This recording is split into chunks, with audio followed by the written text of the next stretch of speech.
భూగోళం అగ్నిగుండంలా మండుతోంది. రాబోయే 5 ఏళ్లలో భూగోళం మరింత ప్రాణాంతకంగా మండుతున్న అగ్నిగోళంగా మారే ప్రమాదం ఉందని ప్రపంచంలోనే అగ్రస్థాయిలోని 2 వాతావరణ సంస్థలు హెచ్చరిస్తున్నాయి. వచ్చే 5 ఏళ్లలో ఒక ఏడాదికి సగటు ఉష్ణోగ్రతలు 1.5 డిగ్రీలు దాటేందుకు 86% అవకాశం ఉందని పరిశోధకులు, శాస్త్రవేత్తలు హెచ్చరిస్తున్నారు.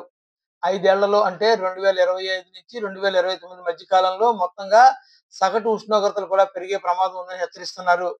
ప్రపంచ వాతావరణ సంస్థ, బ్రిటన్ వాతావరణ సంస్థలు ఈ విషయాన్ని వెల్లడిస్తున్నాయి.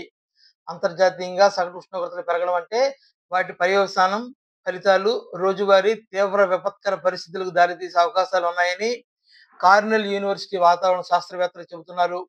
వాతావరణంలో వచ్చే మార్పులతో వడగాల్పులే కాదు, కరువు కాటకాలు, వరదలు, అగ్ని ప్రమాదాలు, తుఫానులు ఇలా అనేక రూపాల్లో ప్రకృతి మనల్ని హెచ్చరిస్తూనే ఉంటుందని జర్మనీలోని క్లైమాక్ట్ ఇంపాక్ట్ రీసెర్చ్ సంస్థ డైరెక్టర్ జాన్ రాకెన్సన్ పేర్కొన్నారు.